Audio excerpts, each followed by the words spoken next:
ভগবান বলছেন নাহং তিষ্ঠামি বৈকুণ্ঠে যোগিনাং হৃদয়ং নচ মদ্ভক্তা যত্র গায়ন্তি তত্র তিষ্ঠামি নারদ। খুব ভালো করে বুঝবে কথাটা। হে নারদ, আমি বৈকুণ্ঠে সারাদিন থাকি না। নাহং তিষ্ঠামি বৈকুণ্ঠে যোগিনাং হৃদয়ং নচ, মঠ মন্দিরে আমি সারাদিন থাকি না। কথাটা বুঝে, মানে আমরা যদি মনে করি ভগবান স্বর্গে বসে আছে, সেখানে গিয়ে তাকে দেখতে পাবো না। আবার মঠে মন্দিরে সারাদিন ওই যে বিগ্রহ মন্দিরে থাকে, তাকে যে বারবার সেবা দেওয়া হয়, শয়ান দেওয়া হয়, বেশ পরিবর্তন করা হয়। ভগবান বলছে আমার ওই রকম দাঁড়িয়ে থাকা, খাওয়া শোয়া, বেশ পরিবর্তন করার মতন সময় কিন্তু আমার কাছে নেই। আমি কোথায় থাক, তুমি কোথায় থাকো? বলছে মদ ভক্তা যত্র গায়ন্তী তত্র তিষ্ঠামি নারদ। যেখানে আমার ভক্ত আমার গুণগান করে, আমি সেইখানে উপস্থিত হই। যদি একটা প্রশ্ন করি, কৃষ্ণ কোথায়? একটা প্রশ্ন, কৃষ্ণ কোথায়? কেউ বলছে মথুরায়, কেউ বলছে বৃন্দাবনে, কেউ বলছে না কৃষ্ণনগরে আছে, কেউ বলছে নবদ্বীপে আছে। কিন্তু উত্তরটা কি? কৃষ্ণ কোথায়? তার উত্তর কি হবে? কৃষ্ণ কোথায়? কৃষ্ণ কোথায়? তার উত্তরটা হবে কৃষ্ণ কথায়। যেখানে কৃষ্ণ কথা হয় সেইখানেই কৃষ্ণকে পাওয়া যায়। মদ ভক্তা যত্র গায়ন্তী তত্র তিষ্ঠামি নারদ। যেখানে হরিনাম হয়, ভগবানের নাম হয়, গীতা ভাগবত রামায়ণ আলোচনা করা হয়, ভগবান সেখানেই থাকে। যেই নাম সেই নামই ভজ নিষ্ঠা করি, নামের ভিতরে আছেন আপনি শ্রীহরি। তাহলে ভগবানের সঙ্গ লাভ করতে গেলে, গোবিন্দের সঙ্গে 2 ঘন্টা সময় কাটাতে গেলে আমাদেরকে কি করতে হবে? সাধু সঙ্গ করতে হবে। যেখানে হরি কথা হয়, যেখানে কৃষ্ণ কথা হয়, যেখানে গীতা ভাগবত রামায়ণ পাঠ হয়, সেইখানে গিয়ে আমাদেরকে সময়টা কাটাতে হবে। আমি যদি মনে করি বিগ্রহের সামনে বসে থাকলেই গোবিন্দকে পেয়ে যাব, তা নয়। গোবিন্দ বলছেন সাধু সঙ্গ করতে হবে। সাধু সঙ্গ, সাধু সঙ্গ সর্বলোকে কয়, লবমাত্র সাধু সঙ্গে সর্বসিদ্ধি হয়। সাধু সঙ্গ, সাধু সঙ্গ সর্বলোকে কয়, লবমাত্র সাধু সঙ্গে সর্বসিদ্ধি হয়। অর্থাৎ সাধু সঙ্গ করলে সেখানে তবেই আমাদের সিদ্ধি লাভ হবে। কেন? শাস্ত্রে একটা কথা আছে বাবা, যে ভগবানের নাম যদি এই ভবরোগ পার, ভব নদী পার হওয়ার ঔষধ হয়, ভব রোগ নিবারণের ঔষধ হয় এই ভগবানের নাম, তাহলে সাধু সঙ্গ হচ্ছে তার পথ্য। পথ্য, পথ্য বোঝো? আমরা কি বলি? ওষুধ পথ্য বলি না? ডাক্তারখানায় গেলাম, ডাক্তারবাবু আমাকে কতগুলো ঔষধ লিখে দিলেন, সেই ঔষধগুলো খেলেই আমার রোগ সারবে না। ঔষধগুলোর সঙ্গে ডাক্তারবাবু কতগুলো পথ্যের ব্যবস্থা করে দিয়েছেন, সেই পথ্যগুলো মানতে হবে। সুগারের রুগীর জন্য অন্য এক রকমের খাবার, লো প্রেশারের রুগীর এক রকমের খাবার, হাই প্রেশারের রুগীর এক রকমের খাবার, টিবি রুগীর এক রকমের খাবার, তাই না বাবা? যার যেমন রোগ ডাক্তার সেই অনুসারে তাকে পথ্য বলে দেয় যে আপনি এইগুলো খাবেন, কিন্তু ওষুধের সঙ্গে এইগুলো খাবেন, আর ওষুধের সঙ্গে এগুলো খাবেন না। বলে কি না বলো? শুধু ওষুধে রোগ সারে না বাবা। ভগবানের নাম শুধু করে গেলে, ঘরে বসে করলে পরে তোমার হবে না, তোমাকে তার সাথে একটু সাধু সঙ্গ করতে হবে। সাধু সঙ্গ হচ্ছে পথ্য। তাই বলছে সাধু সঙ্গ, সাধু সঙ্গ সর্বলোকে কয় লবমাত্র সাধু সঙ্গে সর্বসিদ্ধি হয়। এই কারণেই কিন্তু আমরা হরিসভা বা বিভিন্ন আসরে উপস্থিত হই। কেন? সঙ্গে সর্বসিদ্ধি হয়, এই কথা বুঝি। তাই আজকে আমরা এখানে কি করছি না, সৎসঙ্গ করছি, সাধু সঙ্গ করছি। রোগী সে রোগী মিলে করে রোগা লাভ। রুগীর সঙ্গে রুগীর দেখা হলে আর বলো না দিদি আমার এখানে ব্যথা ওখানে ব্যথা, ও বলে তোর আর কতটুকু ব্যথা, আমার তো মাথা পর্যন্ত ব্যথা। শুধু ব্যথার গল্প। ব্যবসাদারের কাছে যাবা, ব্যবসার গল্প। নেতাদের কাছে যাও, এখন শুধু নেতাদের গল্প শোনো, রাজনীতির গল্প, গদি হারানোর গল্প। বুঝতে পারছো তো? বিষয়ী লোকের কাছে যাবে, বিষয়ীর গল্প। আর সাধুর কাছে যাবে, সেখানে কি হবে? একমাত্র কৃষ্ণ কথা হবে। এখানে বাবা আমার কথা বলতে আসিনি, আমি কে, আমার বাড়ি কোথায়, আমি কি করি, কি খাই, কি চলি, সেগুলো তোমাদের সাথে আলোচনা করতে আসিনি। আর বাবা তোমাদের কথাও আমি শুনতে আসিনি। এখানে আমরা কি করব? 1-1.5 ঘন্টা যেটুকু কথা আলোচনা করব, ভগবানের কথা আলোচনা করব। তাই এই সঙ্গটার নাম হচ্ছে সৎসঙ্গ, সাধু সঙ্গ। এই কথার মধ্যে কি হবে? শ্রীহরির কথা আলোচনা করা। তা আমরা আজকে যে কথাটা বইটা গ্রন্থটা নিয়ে বসেছি, এই গ্রন্থটির নাম কি না ভাগবত। গ্রন্থটার নাম কি? ভাগবত। এই ভাগবত কথার মানে কি? আমি ভাগবত কথার একটা অনেক মানে আছে বাবা, আমি একটা মানে আলোচনা করি। এই বানানটা, ভাগবতের নামের বানানটা ভয়াকার গ ব ত। ভ আকার মানে আ, গ ব ত। 5টা কথা আছে। ভয়ে কি বলছে? ভয়ে ভক্তি। আগে অন্তরে ভক্তি আসতে হবে, ভয়ে ভক্তি। আতে আশ্রয়। ভক্তি আসলেই হবে না বাবা, গুরুর চরণে আশ্রয় নিতে হবে। যদি তুমি গুরুর চরণে আশ্রয় না নিয়ে তুমি গোবিন্দ ভজনা করতে যাও, তোমার গোবিন্দ ভজনা হবে না। কারণ গুরু ছাড়ি গোবিন্দ ভজে, সে পাপী নরকে মজে।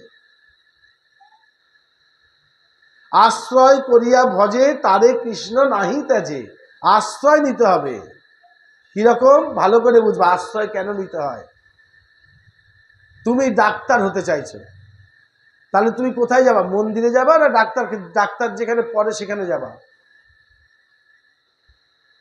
হ্যাঁ?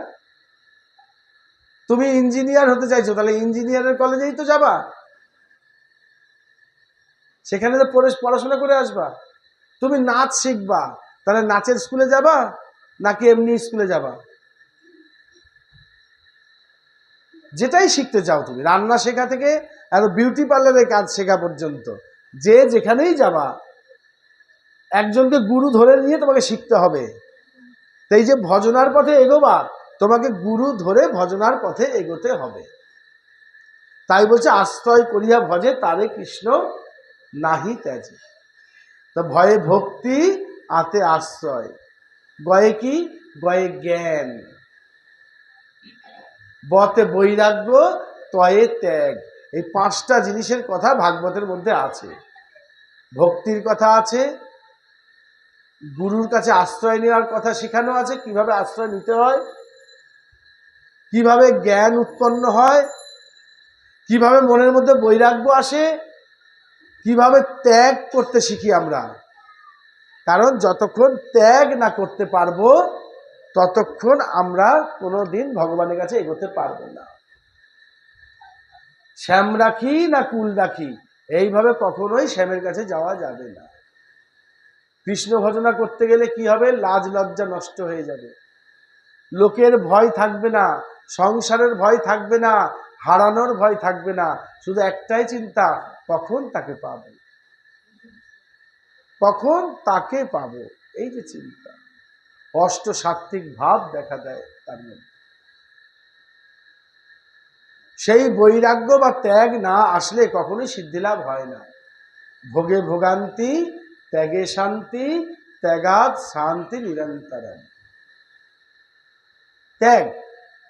দেখো এই ভাগবত একদম প্রথমে আমি কি দেখলাম, রাজা পরীক্ষিত তিনি একজন ঋষির গলায় সর্প জড়িয়ে দিয়েছিলেন, ঋষির ছেলে তাকে অভিশাপ দিয়েছে, আজ থেকে 7 দিনের মাথায় তাকে সর্প দংশন করবে এবং সে মারা যাবে।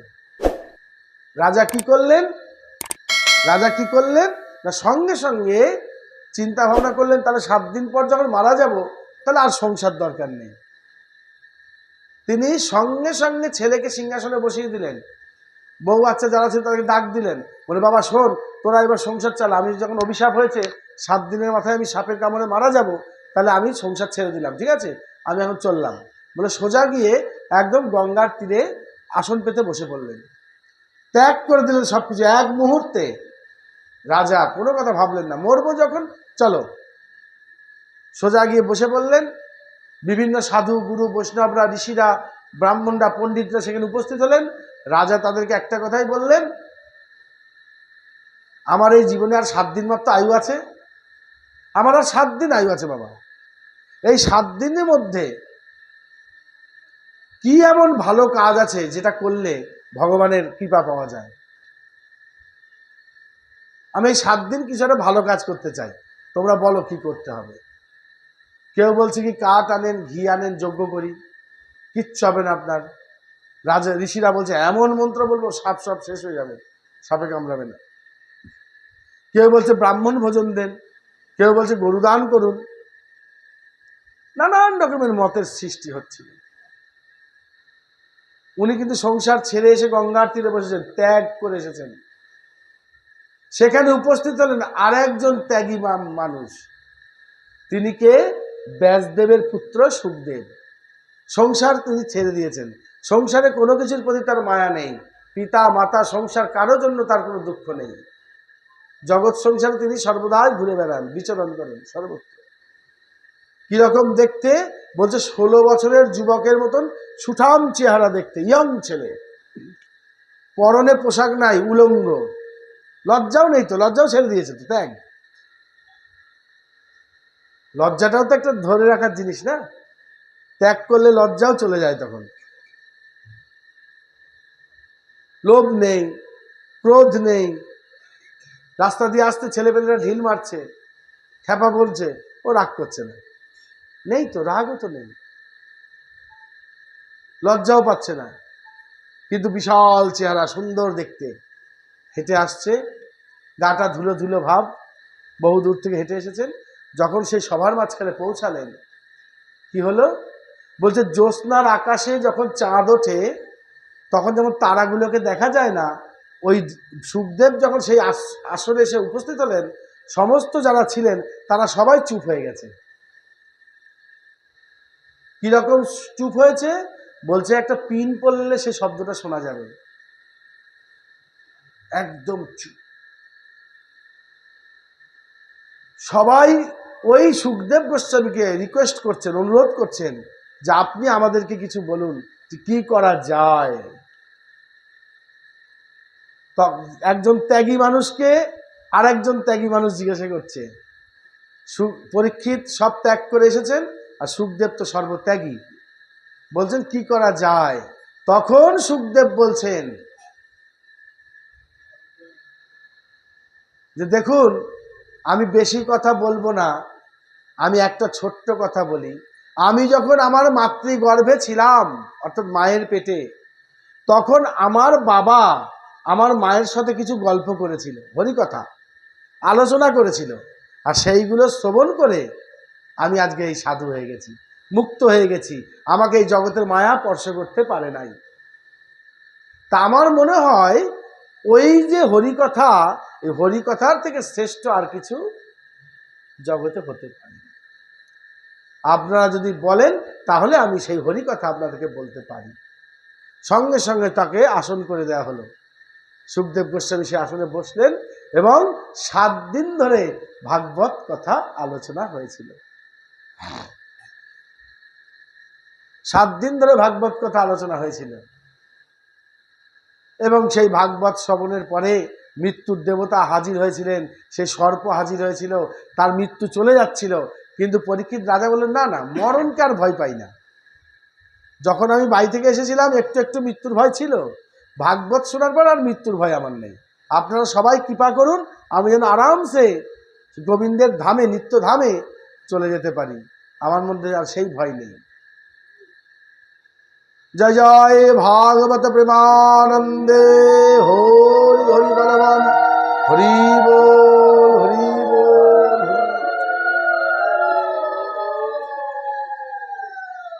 এই সেই ভাগবত।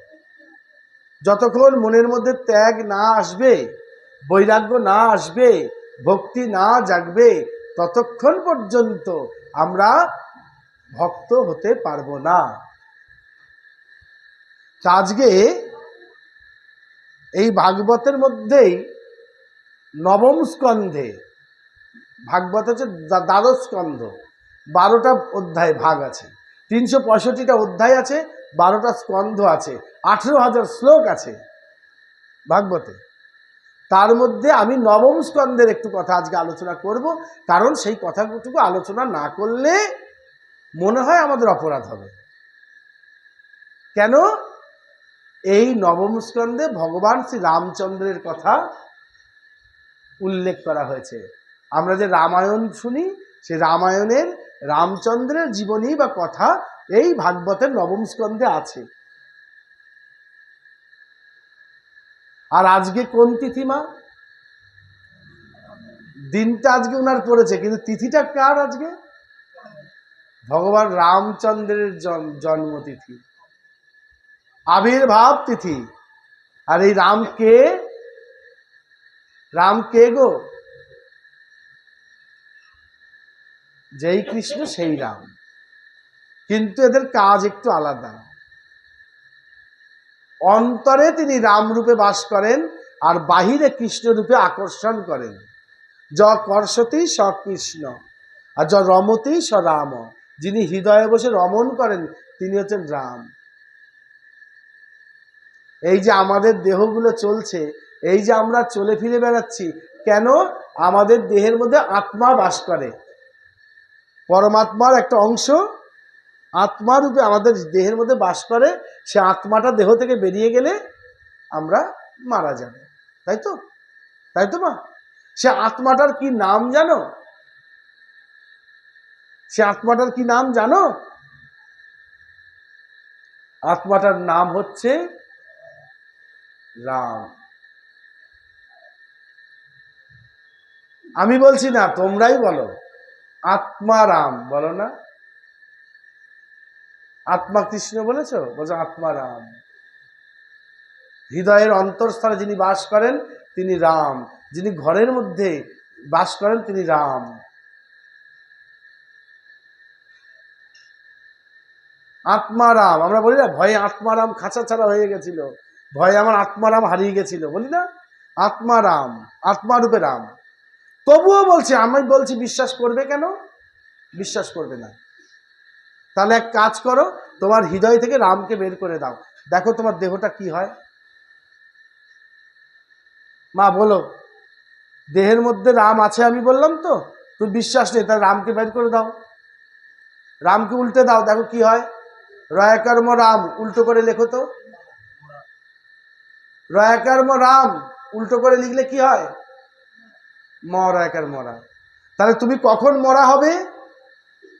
যখন রাম তোমাকে ছাড়বে। যতক্ষণ রাম তোমার কাছে আছে তুমি কিন্তু মরা না। কথাটা ঠিক না ভুল মা? হৃদয়ে রাম আছে বলে তুমি মরো নাই, বেঁচে আছো। আর এই রাম বেরিয়ে গেলে তুমি কি? একটা মরা, একটা মৃত দেহ। রাম উল্টালে কি হয়? মরা। সেই রামচন্দ্র এই জগৎকে শিক্ষা দেওয়ার জন্য আজকের দিনে আবির্ভূত হয়েছিলেন। আজকের তিথিটার নাম রামনবমী। বলো মর্যাদা পুরুষোত্তম শ্রী রামচন্দ্র কি জয়। মর্যাদা পুরুষোত্তম শ্রী রামচন্দ্র কি জয়। কোথায় আসলেন রামচন্দ্র? না, অযোধ্যাতে। রাজা দশরথ, সে রাজা দশরথের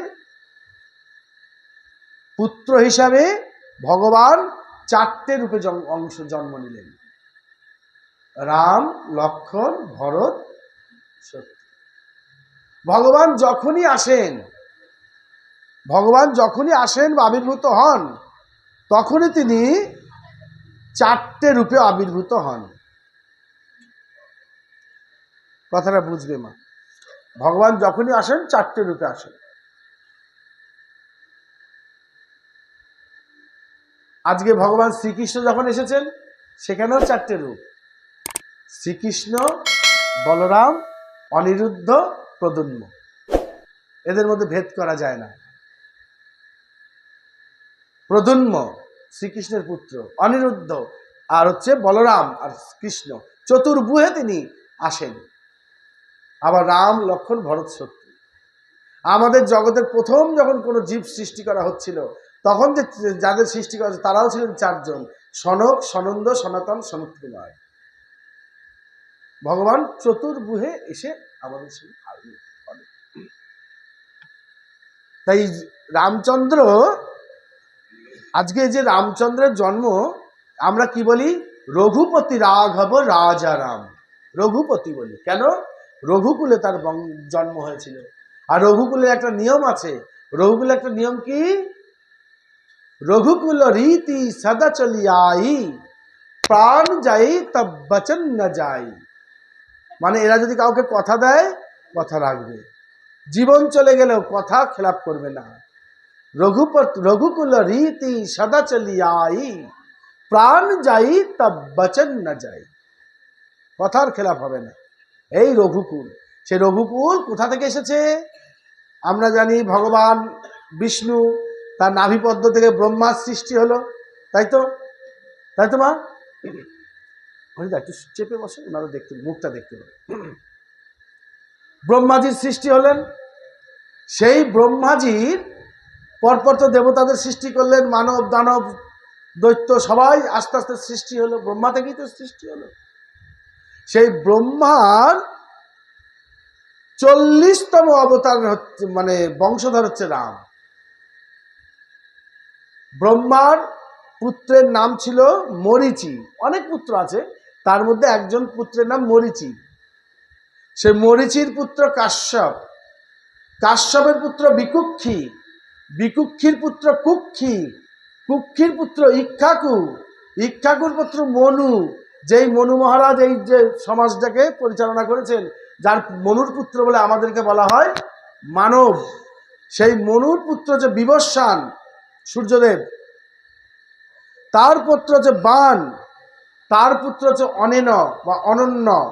আচ্ছা, তার পুত্র যে পৃথু, যেই পৃথু মহারাজ এই পৃথিবীকে দহন করেছিলেন, তাই পৃথিবীকে পৃথুর কন্যা বলে আমাদের এই বসুমতীর নাম হচ্ছে পৃথিবী, পৃথুর কন্যা। সেই পৃথু মহারাজ, যার নামে পৃথিবীর নাম হয়েছে। পৃথুর পুত্রের নাম হচ্ছে ত্রিশঙ্কু, ত্রিশঙ্কের পুত্রের নাম হচ্ছে ধুন্ধুমার, ধুন্ধুমারের পুত্র নাম হচ্ছে যুবনাশ্য, যুবনাশ্যের পুত্রের নাম মানধাতা।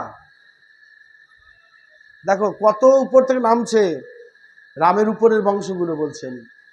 মানধাতা, এই মানধাতা এতটাই পুরনো, আমরা যে কোনো পুরনো জিনিসকে কি বলি? আজকের জিনিস নয়, সেই মানধাতা আমলের। আজকের জিনিস নয়, সেই মানধাতা আমলের, বলি না? সেই মানধাতা কে? রামচন্দ্রের পূর্বপুরুষ। তারপর তার পুত্র ছিল সুগন্ধি, সুগন্ধির পুত্র ধ্রুবসন্ধি, ধ্রুবসন্ধির পুত্র ভরত, যার নামে দেশটার নাম হয়েছে ভারতবর্ষ। এই ভরতের পুত্র নাম অসিত, অসিতের পুত্র নাম সগর, সগর মানে যিনি গর্ভে যখন ছিলেন, তার সৎমারা তার মাকে বিষ খাইয়ে দিয়েছিল যেন মরা ছেলে প্রসব করে। কিন্তু সগর মানে গড়, মানে গড় মানে হচ্ছে গরল, গড় মানে বিষ, গড় নিয়ে বিষ নিয়ে তিনি জন্মগ্রহণ করেছিলেন, মরেননি। তিনি হচ্ছেন সগর। সেই সগর রাজা যজ্ঞতে যে অশ্ব ছিল, সেই অশ্ব দেবরাজ ইন্দ্র চুরি করেছিলেন, আর সেই দেবরাজ নিয়ে লুকিয়ে রেখেছিলেন কপিল মুনির আশ্রমে। আর সেই কপিল মুনি, এই গঙ্গাসাগর, সেই কপিল মুনির আশ্রমে এই সগর রাজার 60,000 পুত্র গেছিল। কপিল মুনির দৃষ্টিতে তারা পুরো ছাই হয়ে গেছিল। সেই সগর, কথাটা বুঝবে, তার পুত্ররাই এই সমুদ্র খনন করেছিল, তাই সমুদ্রকে আমরা বলি সাগর। সাগরের পুত্ররা খনন করেছিল, তাই তার নাম সাগর। 60,000 ছেলে পুড়ে ছাই হয়ে গেছিল। কি হবে? তাদের বংশে আবার দাও কে এলো? এই সাগরের পুত্রের নাম হচ্ছিল যারা, তারপরে এলো অসমঞ্জস্য। অসমঞ্জস্যের পুত্রের নাম রঘু। এই রঘুর বংশ বলে আমরা রামচন্দ্রকে রঘুপতি বলি, রঘুকুল বলি। এই রঘুর পুত্রের নাম কুকুস্মি। কুকুস্মির পুত্রের নাম হচ্ছে ভগীরথ। কুকুস্মি মারা গেছিল, আর কেউ বংশে কেউ নাই। তার 2টো স্ত্রী ছিল। তখন ঋষিরা বললেন, যেখানে আমরা আমাদের বিশেষ মন্ত্রশক্তি প্রয়োগ করব, তোমরা 2 স্ত্রীতে ঘরে গিয়ে মিলন করো গা। খুব অদ্ভুত ব্যাপার বাবা, এখানে পুরুষ নেই, শুধু 2টো নারীতে মিলন করে জন্ম হলো একটা শিশু। ভগে ভগে মিলন হলো, এখানে বান বলে কিছু নেই, দুটোই ভগ। ভগে ভগে মিলন হয়ে গিয়ে জন্ম নিল যে শিশু, তার নাম হলো ভগীরথ। ভগীরথের দেহে প্রথমে হাড্ডি ছিল না, ল্যালবেলে ছিল। কারণ ওখানে ওর বাবার অংশ নেই, তো মায়ের অংশে জন্ম হয়েছে। সেই ভগীরথকে ঋষিরা শক্ত করলেন। অনেক গল্প বাবা। সেই ভগীরথ তপস্যা করে দীর্ঘদিন সাধনা করে কাকে নিয়ে এসেছিলেন? গঙ্গা দেবীকে। তাই তার গঙ্গার আরেক নাম ভাগীরথী। ভগীরথ সে গঙ্গাকে সাধনা করে নিয়ে এসেছিলেন, তাই তার নাম ভাগীরথী। সে ভগীরথের পুত্রের নাম ছিল রাজা দিলীপ। রাজা দিলীপের পুত্রের নাম অংশুমান। অংশুমানের পুত্রের নাম প্রবুধ। প্রবুধের পুত্রের নাম শঙ্খন। শঙ্খনের পুত্রের নাম সুদর্শন। সুদর্শনের পুত্র অগ্নিবর্ণ। অগ্নিবর্ণের পুত্রের নাম হচ্ছে শিগ্রোধ। শিগ্রোধের পুত্রের নাম মরু। মরু রাজার নাম আমরা শুনেছি। সেই মরুর পুত্রের নাম হচ্ছে পশুসুক। পশুসুকের পুত্রের নাম কে জানো? রাজা অম্বরীশ। অম্বরীশের গল্প শুনেছো মা? সে একাদশী শুনতে গেলে শুনেছো? অম্বরীশ রাজা বিশাল রাজা ছিলেন, তার অনেক চাকর বাকর দাস দাসী ছিল, কিন্তু সবাইকে সব কাজ তিনি দিতেন। কিন্তু তার যে ঠাকুর ঘরের সেবা তিনি নিজে হাতে করতেন। ঠাকুরের ফুল তোলা, মালা গাঁথা, চন্দন ঘষা, ঘর মোছা, বাসন মাজা, ঠাকুরের সেবা কাউকে দিতেন না, নিজে হাতে সেবা করতেন। আর একাদশী করতেন খুব নিষ্ঠা ভরে। তা সেদিন একাদশী করেছেন। একাদশী করার পরে পরের দিন পারায়ণ করতে হয়, তাই না? একাদশী করার পর পরের দিন যথাসময়ে ভগবানের প্রসাদ মুখে দিয়ে পালন করতে হয়। তো তা সেই অম্বরীশ রাজা যখন পালন করবে, অম্বরীশ রাজাকে পরীক্ষা করার জন্য দুর্বাসা মুনি এসেছেন। দুর্বাসা মুনি এসে বলছেন, রাজামশাই, তুমিও একাদশী করেছো, আমিও একাদশী করেছি, তাহলে এক কাজ করো, তুমি পারায়ণের আয়োজন করো, আমি স্নান করে আসি, এসে আমরা একসাথেই পালন করব। রাজার খুব আনন্দ হয়েছে, ব্রাহ্মণ পেয়ে গেছি কাছে, তাকে সেবা দিয়ে আমরা প্রসাদ পাবো, খুব ভালো কথা। রাজা আয়োজন করে বসে আছেন, আর দুর্বাসা মুনি বদমাইশি করে আর আসছেন না। তিনি স্নান করে আহ্নিক করে আর আসছেনই না। এদিকে রাজা বারবার ঘড়ি দেখছে, সময় তো পার হয়ে যাচ্ছে, সময় তো পার হয়ে যাচ্ছে, সময় তো পার হয়ে যাচ্ছে, কি করি? রাজামশাই তখন কি করলেন? ব্রাহ্মণ পণ্ডিত যারা ছিল তাদেরকে ডাকলেন, বলে একটা বিধান করুন, সময় তো আর নাই, আমি একাদশীর পারায়ণ করতে পারছি না, তাহলে কি হবে? তখন ব্রাহ্মণ পণ্ডিতরা বললেন, আপনি তো নির্জলা উপবাস করেছেন, মানে এক ফোঁটা জলও খাননি একাদশীতে, রাত্রি জাগরণ করে আছেন, এদিকে সময় চলে যাচ্ছে, আবার একজনকে কথাও দিয়েছেন, তাই আমরা আপনাকে একটা বিধান দিতে পারি। সেটা কি? আপনি একটু জল মুখে দিতে পারেন। জল খেয়ে আপনি উপোসটা ভাঙেন, তাতে আপনার উপোস ভাঙাও হবে, আবার ব্রাহ্মণের সঙ্গে বেইমানিও করা হবে না, কারণ আপনি তো দাঁতে কেটে খাবার নিলেন না, শুধুমাত্র জল। শুধুমাত্র জল মুখে দিলে উপোস কিন্তু ভাঙার কথা নয়, অতএব আপনি জল মুখে দিতে পারেন। অম্বরীশ রাজা তখন ব্রাহ্মণদের অনুমতি নিয়ে যেই নাকি জল মুখে দিয়েছে, বুঝলে বাবা? আর দুর্বাসা মুনি এসে গেছে, পাশেই ছিল দাঁড়িয়ে, বদমাইশি করছিল তো। রাজা, তোমার এত বড় স্পর্ধা, তোমার এত বড় ক্ষমতা, তুমি ব্রাহ্মণ ভোজন না করি আগে খেলে, তোমাকে বলে গেলাম একসাথে খাবো। এই রাজার কথা শুনছে না। রাজা যত বলছে যে আর সময় নেই বলে আমি এটা করেছি, লাস্ট মুহূর্তে মুখে দিয়েছি, সময় তো নেই, আপনি তো এখন এলেন। কে শোনে কার কথা? তোমাকে ধ্বংস করে দেবো, তুমি আমাকে চেনো না। বলেছে কি, মাথার জটা একটা ছিঁড়ে নিয়ে এইভাবে ছুঁড়ে মেরেছে, আর জটাটা আগুনের মতো জ্বলে উঠেছে, একটা রাক্ষসী তৈরি হয়েছে, তার নাম কৃত্তা।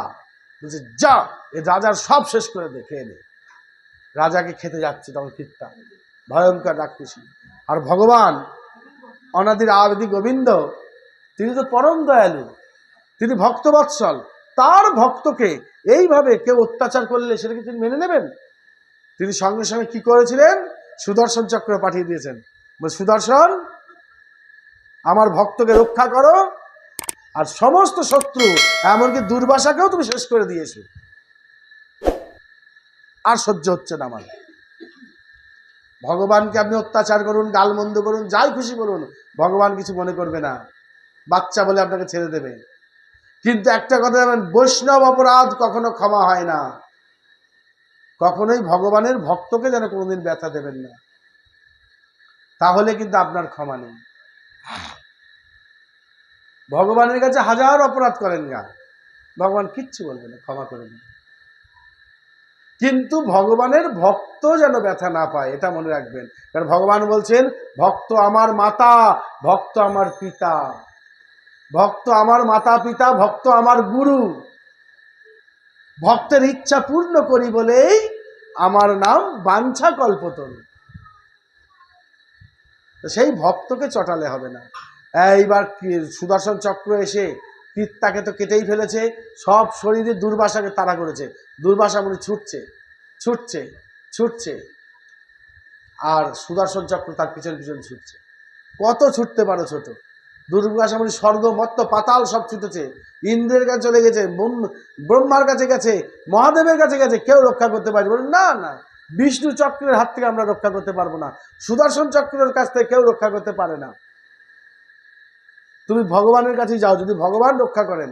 ভগবানের কাছে গেছেন, প্রভু বাঁচান, আমার অপরাধ হয়ে গেছে। বলে আমি কে বাবা? যা হয়ে গেছে হয়ে গেছে, আমি তো কাউকে ক্ষমা করতে পারি না, কর্মফল তোমাকে ভোগ করতেই হবে, আমি কিছু করতে পারবো না। একমাত্র সেই তোমাকে ক্ষমা করতে পারে যার কাছে তুমি অপরাধ করেছো। কথাটা বুঝো? তুমি অপরাধ করলে একজনের কাছে, ক্ষমা চাইলে কি আরেকজনের কাছে? সেটা তো হবে না। ভগবান বলছেন না, অপরাধ যাকে কাছে করেছো তার কাছে ক্ষমা চাও, যাকে ব্যথা দিয়েছো তাকে আদর করো গা, যার ক্ষতি করেছো তার ক্ষতিপূরণ করো গা, আমার কাছে কি হবে? সেই তখন অম্বরীশ রাজার কাছে এসে দুর্বাসা মুনি করেছে। অম্বরীশ রাজা ভয়ে কাঁদছেন। দুর্বাসা মুনি বলে, আপনি এ কথা বলবেন না, আমার অপরাধ ছিল তো। উনি উল্টো অপরাধ স্বীকার করছেন। আমি বুঝতে পেরেছি সেই মুহূর্তে আপনার রাগ হয়েছে, হতেই পারে, এরা মানে অপরাধ ক্ষমা করে দিচ্ছে। সুদর্শন ফিরে গেলেন। সেই হচ্ছে মহান রাজা অম্বরীশ। সেই অম্বরীশের পুত্রের নাম হচ্ছে নহুষ, নহুষের পুত্র নাম যজাতি, এই যজাতির পুত্রের নাম নাভাগ, নাভাগের পুত্রের নাম অজ, অজের পুত্র নাম দশরথ, আর দশরথের পুত্র নাম রাম, রামচন্দ্রের পুত্র নাম লব আর কুশ। তাহলে ব্রহ্মা থেকে কত দূর পর্যন্ত আসলাম বাবা? 40টা পুরুষ, 40 পুরুষ পরে এসেছি। বুঝতে পারছেন? সেই রামচন্দ্রকে, যিনি আমাদের হৃদয়ে বাস করেন, সেই অযোধ্যায় জন্ম নিলেন কিভাবে? না, রাজা দশরথ, তার স্ত্রীর নাম কৌশল্যা, দীর্ঘদিন গেছে, বাচ্চা কাচ্চা হয়নি, দ্বিতীয় আবার বিয়ে করলেন। কেকয় দেশের রাজকুমারী, খুব সুন্দরী কৈকেয়ীকে, রূপে গুণে ব্যবহারে কৈকেয়ী খুব ভালো, কৈকেয়ীর ব্যবহারের তুলনা হয় না, এত ভালো মেয়ে কৈকেয়ী। সেই কৈকেয়ীকে বিয়ে করলেন। রাজা একবার অসুস্থ হয়ে পড়েছিলেন, সারা গায়ে ঘা হয়ে গেছিল, ওই পক্সের মতন, পোড়ানারাঙ্গার মতন। কলার পাতার মধ্যে উলঙ্গ শুয়ে থাকতে হতো তেল মেখে, বুঝেছেন? সেই সময় তার ওই পরিষ্কার করা, পুঁজ রক্ত ঘাটা, যা কিছু করা, কোনো রানী কাছে যেতে পারতো না, এত দুর্গন্ধ। কইকেই সারাক্ষণ তার সেবা করতো, কইকেই তার কাছে শুয়ে বসে থাকতো। তাই কইকেইকে রাজা বলেছিলেন যে তুমি কি চাও বলো, তুমি যা চাইবা তাই দেবো। কইকেই বলেছিলেন কিচ্ছু চাননি। না না, আমি কেন কি চাইবো, আপনিই তো আমার সব, আপনিই তো আমার সব। কিন্তু কইকেইর একটা দাসী ছিল, পুঁজি মন্থরা, সে বলে যায় চুপ, বল যে পরে চাইবো। ঠিক সময় মতো চেয়ে নিবি, এখন বল যে পরে চাইবো। ওই মন্থরার জন্যই যত গন্ডগোলগুলো ঘটেছিল। তো কইকেইরও বাচ্চা হয়নি। রাজা বংশ রক্ষা করার জন্য আবার একটা বিয়ে করলেন, তার নাম সুমিত্রা। সুমিত্রারও বাচ্চা হয়নি, হচ্ছে না। এবার এই পর্যন্ত আমরা জানি, কিন্তু এর মধ্যে আরেকটা কথা আছে বাবা। দশরথের কিন্তু একটা প্রথমে মেয়ে হয়েছিল, রাজা দশরথের কিন্তু প্রথমে একটা মেয়ে হয়েছিল। এই দশরথের এই কন্যাটিকে তার ভাই, দশরথের ভাই কুশধ্বজ, সে বলেছিল আমাকে দে, আমি পালন করব। তো সেই মেয়েটা কাকার বাড়িতে মানুষ, কাকা কাকিমার আদর খেত, সেখানেই বড় হয়েছে। এবং সেই মেয়েটার বিয়ে হয়েছিল। কার সাথে? মেয়েটার নাম কি ছিল? মেয়েটার নাম ছিল শান্তা। শান্তা, সেই শান্তার বিয়ে হয়েছিল একজন ঋষির সঙ্গে, একজন সাধুর সঙ্গে। সেই ঋষিটার নাম আবার কি? ঋষ্যশৃঙ্গ মুনি।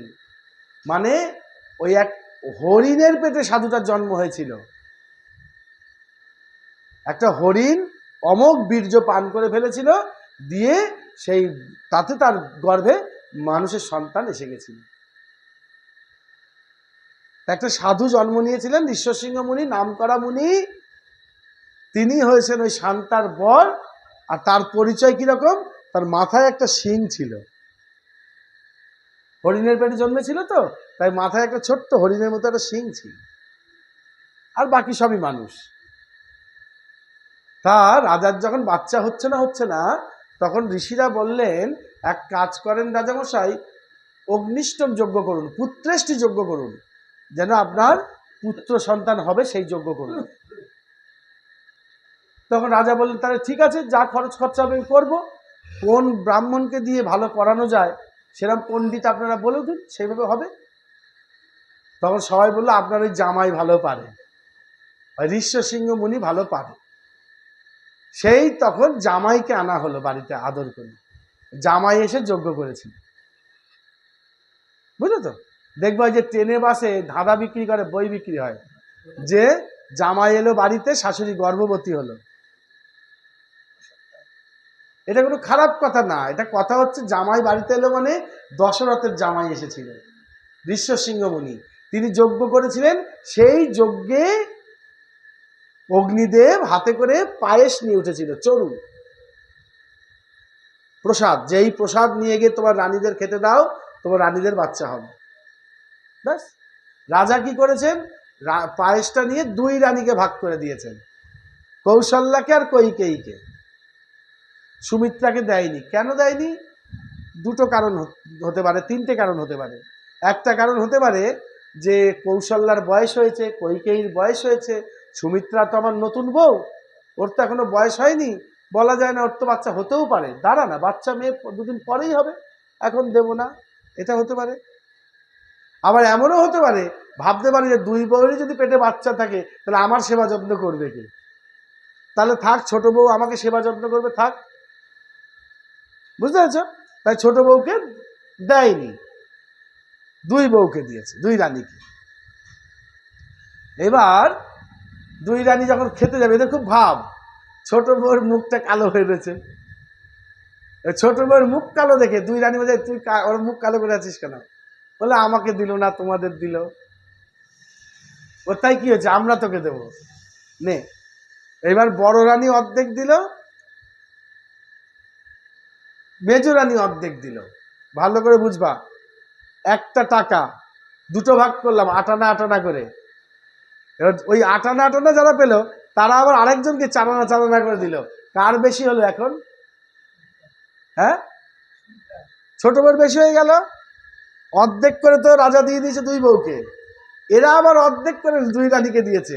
এখন দেখা যাচ্ছে কি 8 আনা হয়ে গেছে সুমিত্রার, আর 4 আনা 4 আনা হয়েছে কৌশল্যা আর কৈকেয়ীর।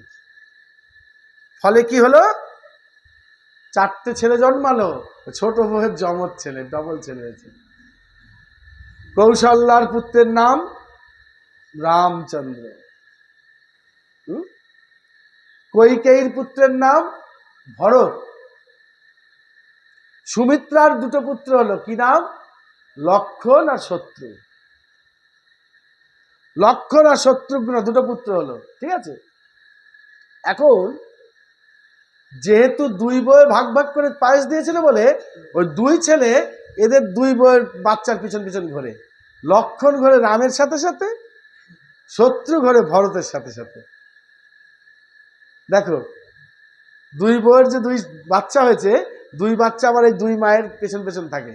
মানে আমরা কি বলি, রাম ভরত বলি না, বলি রাম ভরত বলি না। রাম ভরত লক্ষণ শত্রু এভাবে বলি কি? বলি না।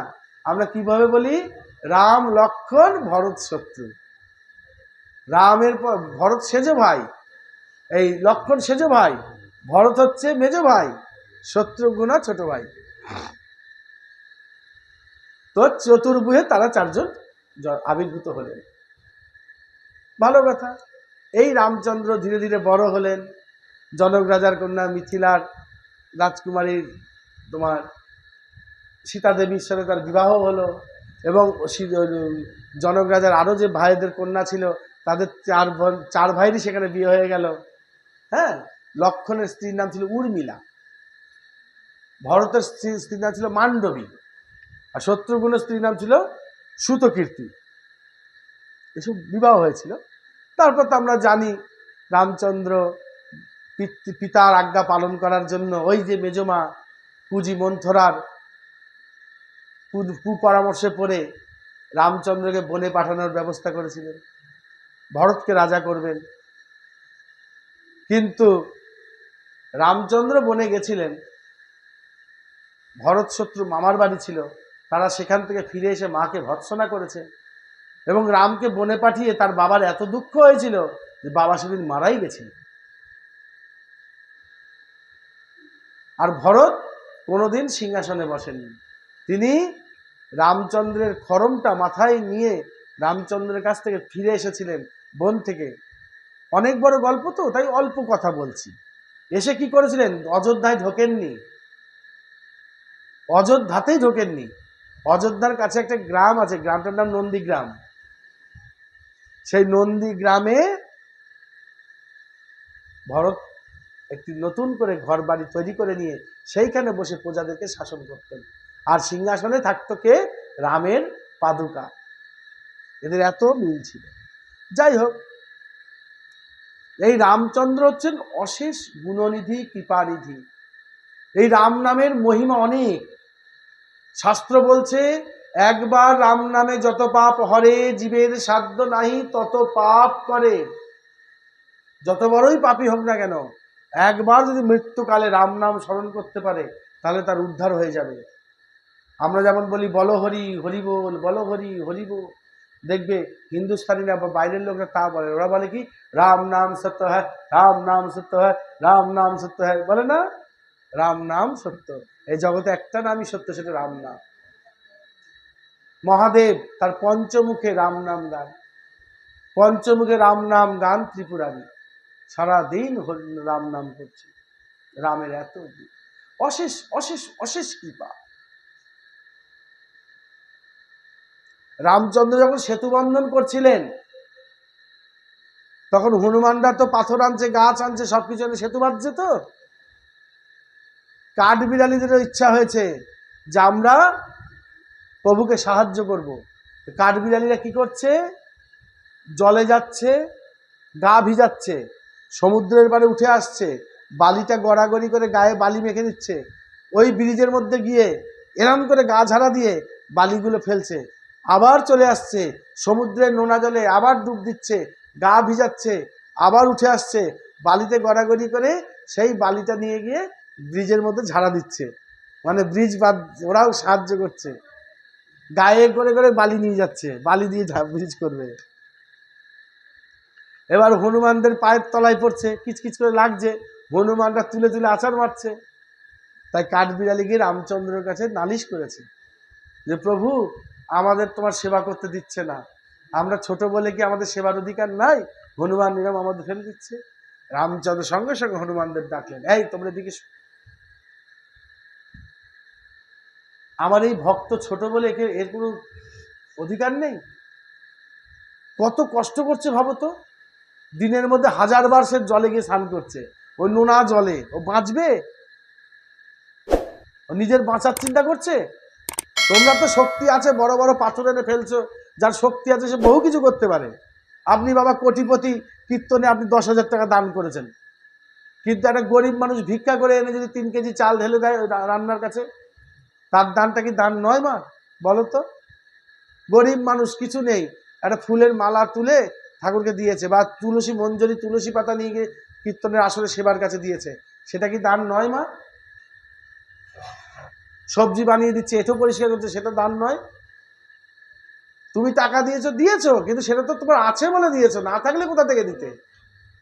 তো হনুমানদের রামচন্দ্র বলছেন, তোমাদের শক্তি আছে তাই বড় বড় পাহাড় নিয়ে গিয়ে ফেলছো, আর ও কত পরিশ্রম করছে, ওর খাটনিটা ভাবো। যে জলের মধ্যে গিয়ে ভিজে পিঠের মধ্যে গায়ের মধ্যে ধুলো মাখিয়ে নিয়ে সেই ধুলো নিয়ে ব্রিজের মধ্যে ফেলছে, আবার যাচ্ছে আবার আসছে, দিয়ে কাঠবিড়ালিদের গায়ে হাত বুলিয়ে আদর করেছিলেন। এখনো কাঠবিড়ালিদের গায়ে সেই রামচন্দ্রের আঙুলের দাগ রয়েছে। দেখবা কাঠবিড়ালির গায়ে এরকম 3টে দাগ, এই যে হাতটা বুলিয়েছিলেন এরকম করে, না শোনা ঠিক আছে, এইবার যে বুলিকে দুঃখ করো না, এই যে বুলি, এই 3টে দাগ এখনো কাঠবিড়ালির গায়ে আছে। এই রাম নাম এত মহান। এই যে রাম নাম, রামচন্দ্রের জন্মের আগে থেকে রাম নাম আছে গো। এই যে বললাম যে রামচন্দ্র জন্মালেন, তার অনেক আগে রাম নাম। কেন? রাম জন্মের 60,000 বছর আগে রামায়ণ লেখা হয়েছিল। কে লিখেছিলেন? বাল্মীকি মুনি। এই বাল্মীকি মুনি কে ছিলেন? রত্নাকর দস্যু, একটা ডাকাত, ছিনতাইকারী। তিনি দেবর্ষি নারদকে ধরেছেন, এই তোমাদের হাতে কি পটলা পুটলি আছে দাও। দেবর্ষি নারদ বললেন, তুমি যে পাপ করছো, এই পাপের ফল কে নেবে? রত্নাকর দস্যু বলছে, কেন, যাদেরকে নিয়ে গিয়ে খাওয়াচ্ছি পড়াচ্ছি সবাই নেবে? বলে, ওটা না, কেউ নেবে না। পুণ্যের ভাগ সবাই নেবে, টাকা পয়সার ভাগ সবাই নেবে, বাড়ি গাড়ির ভাগ নেবে, তুমি মরলে পর তোমার গা থেকে গয়না কেটে ছিঁড়ে নেবে, কিন্তু তোমার রোগ যন্ত্রণা কেউ নেবে না, তোমার পাপের ভাগ কেউ নেবে না। অতএব সময় থাকতে হুঁশিয়ার হয়ে যাও। হতেই পারে না, তুমি যাও তাহলে বাড়িতে জিজ্ঞেস করে এসো। রত্নাকর দস্যু, আমি জিজ্ঞেস করতে হবে, তুমি তো পালিয়ে যাবা, বলে আমাকে বেঁধে রেখে যাও। দেবর্ষি নারদকে পিচ মোড়া করে বেঁধে রত্নাকর দস্যু বাড়ি গেছিলেন। বাবা, এই যে আমি এত কষ্ট করে তোমাদের জন্য রোজগার করে আনি, চুরি ডাকাতি ছিনতাই করে লোকের মাথায় বাড়ি দিয়ে নিয়ে আসি জিনিসগুলো, তোমরা তো ঘরে বসে খাও, তাই এ পাপের ভাগ নেবা তো? বাবা বলছে, কেন নেব বাবা, যখন তুমি ছোট ছিলে তখন কি তোমাকে আমরা খাওয়াইনি পড়াইনি? এখন বয়সকালে তোমার খাওয়ানো পড়ানোর দায়িত্ব, তুমি কোথা থেকে আনছো সেটা তো আমাদের দেখার দরকার নেই। মাকে কি বলছে? বলছে মা বলছে, তোকে যে 10 মাস 10 দিন গর্ভে ধারণ করেছিলাম সেই ঋণই তুই শোধ করতে পারবি না, উল্টা আবার আমার কাছে হিসাব করতে এসছিস। স্ত্রীকে কি বলছে? স্ত্রী বলছেন, আমি তোমার সংসার করছি, তুমি আমার বাবার কাছ থেকে দায়িত্ব করে নিয়ে এসেছো আমাকে, রান্না বান্না করছি, ছেলে পেলে দেখাশোনা করবো, আমি আবার তোমার পাপের ভাগ নিতে যাবো কেন? কেউ নেবা না? বুঝলাম।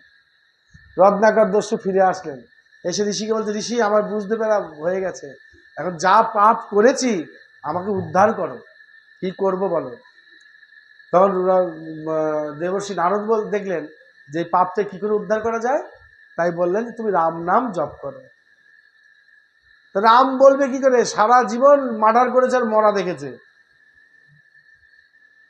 মার্ডার করে করে মরা দেখতে দেখতে ওর মুখ দিয়ে খালি মরাই বেরোচ্ছে, মরা মরা মরা।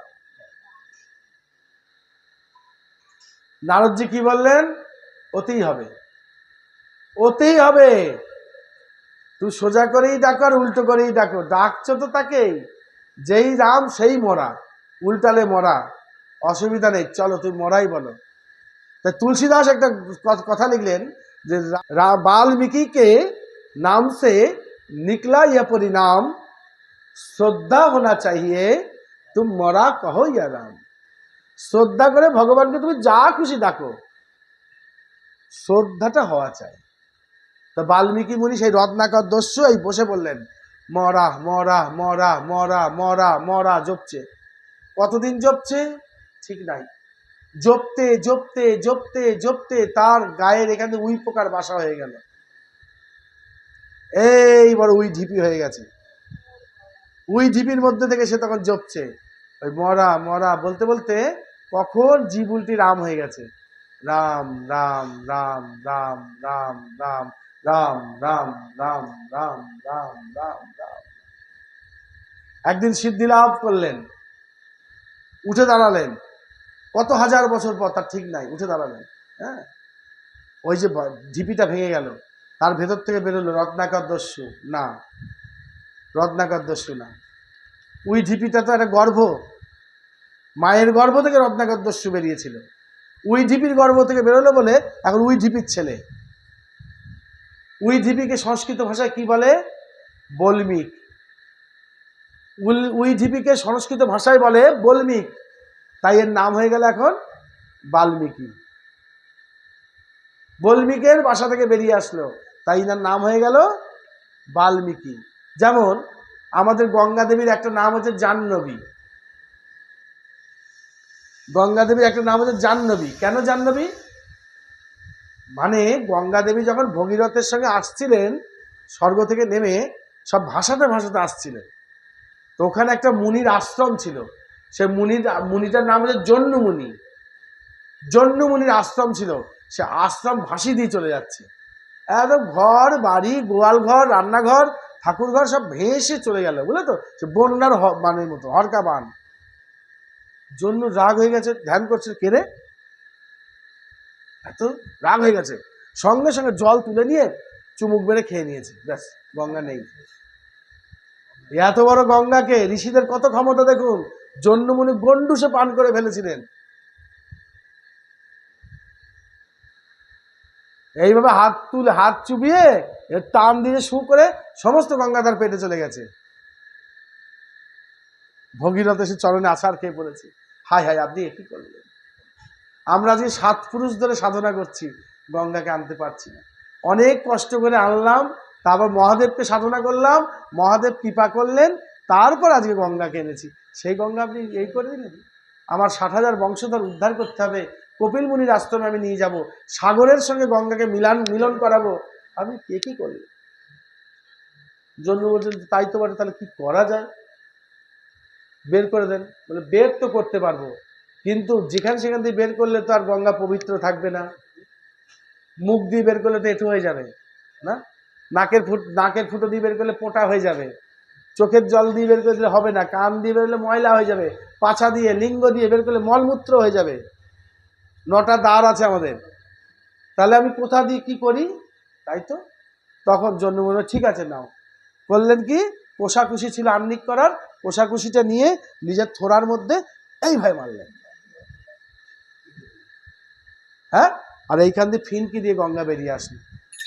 জন্যমুনির জানু থেকে গঙ্গা আবার বেরিয়ে আসলো বলে গঙ্গার আরেকটা নাম হলো জাহ্নবী।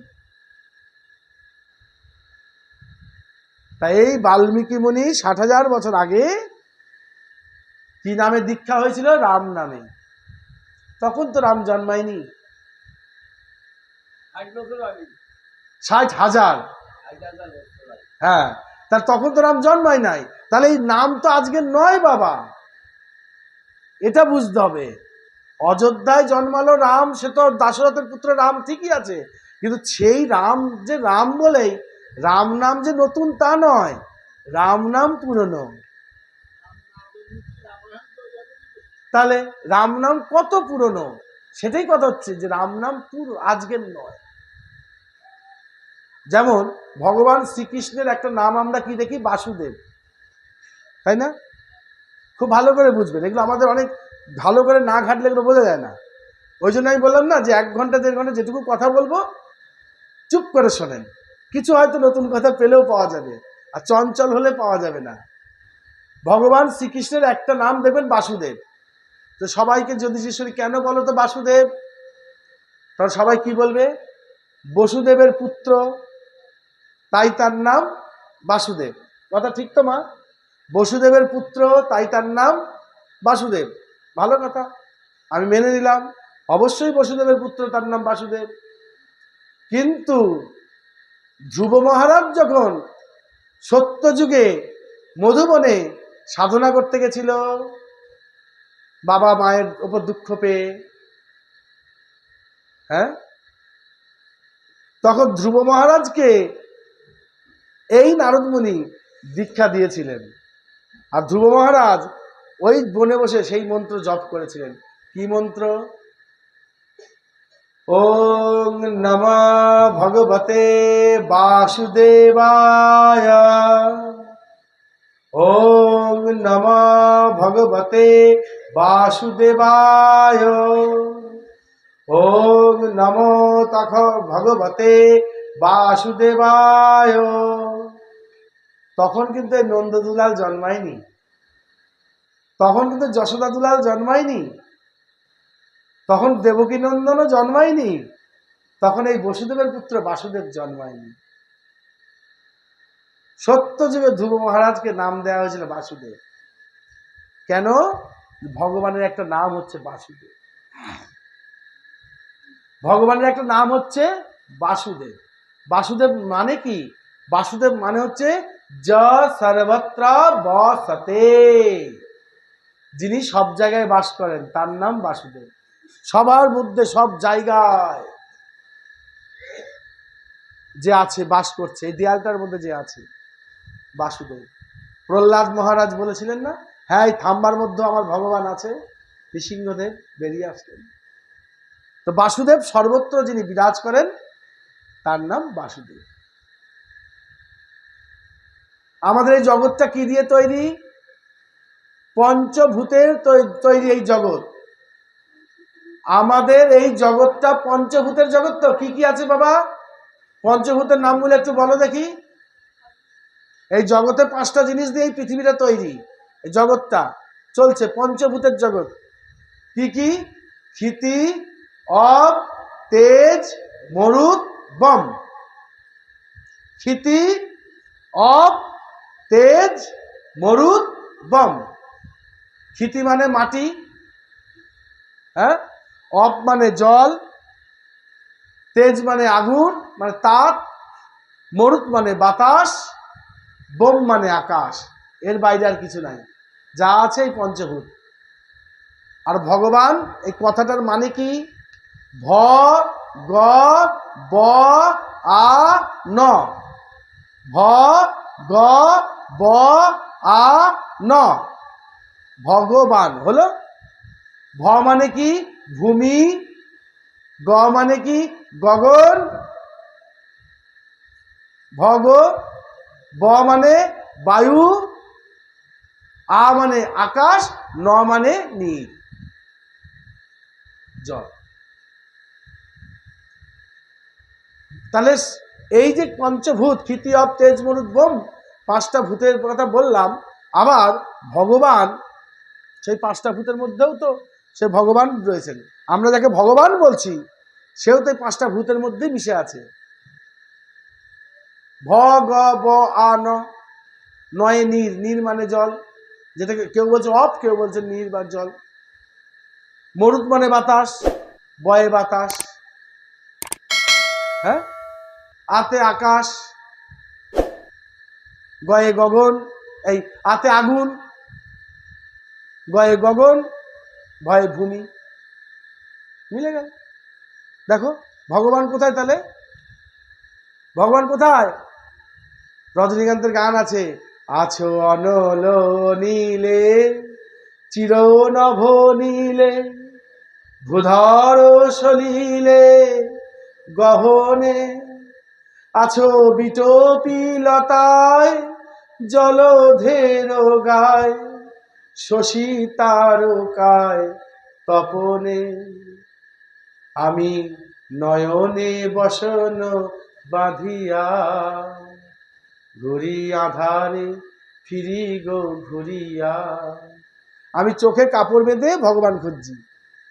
ভগবান কোথাও নেই, এখানেই আছে, আমার দেহের মধ্যে আছে, এই মাটির মধ্যে আছে, এই বাতাসের মধ্যে আছে, এই জলের মধ্যে আছে, এই আকাশের মধ্যে আছে, এই সূর্য রশ্মির মধ্যে, এই আলোর মধ্যে ভগবান বাস করছে। পঞ্চভূতের জগতেই পঞ্চভূতে সবার মধ্যে ভগবান আছেন। তাই ভগবানের আরেক নাম বাসুদেব, যা সর্বত্র বসতে স বাসুদেব। এই হলো ভগবান। অনেক অনেক অনেক নাম আছে ভগবান, অনেক নাম আছে। এই রামচন্দ্রের যে প্রিয় ভক্ত হনুমানজি, হ্যাঁ, সে আবার কেমন ভক্ত দেখেন। একদিন হনুমানজি পাশের ঘরে দেখছে কি সীতা দেবী সিঁদুর পড়ছে না। কি করছে? সীতা দেবী সিঁদুর পড়ছে। তো হনুমানজি বলছে, ও মা, তোমরা মেয়েরা সিঁদুর পড়ো কেন গো? তা সীতা দেবী বলছে, কেন তুমি জানো না তোমার প্রভুর মানে রামচন্দ্রের মঙ্গল কামনায় আমি সিঁদুর পড়ছি। স্বামীর মঙ্গল কামনায় বউরা সিঁদুর পড়ে, তাই তো? স্বামীর মঙ্গল হোক এই চিন্তা ভাবনা করেই স্ত্রীরা সিঁথিতে সিঁদুর পড়ে। তাই সীতা দেবী চলে যাওয়ার পর হনুমান দেখছে, বলছে মা তো খুব কিপটে, মা খুব কৃপণ, স্বামীর মঙ্গল হবে আর এইটুকু সিঁদুর। আমার রামচন্দ্রের যেখানে মঙ্গল হবে সিঁদুর মাখলে, তার জন্য এইটুকু সিঁদুর, আমি সারা গায়ে সিঁদুর মাখবো বলে সারা গায়ে কোটো ভরে সিঁদুর ঢেলে সারা গায়ে মেখে একেবারে নাচছে, জয় রাম জয় রাম জয় রাম জয় রাম। সবার মাঝখানে চলে এসেছে, এসে নাচ করছে হনুমানজি, জয় রাম জয় রাম জয় জয় রাম জয় রাম জয় রাম জয় জয় রাম জয় রাম জয় রাম জয় জয় রাম। সবাই হাসছে,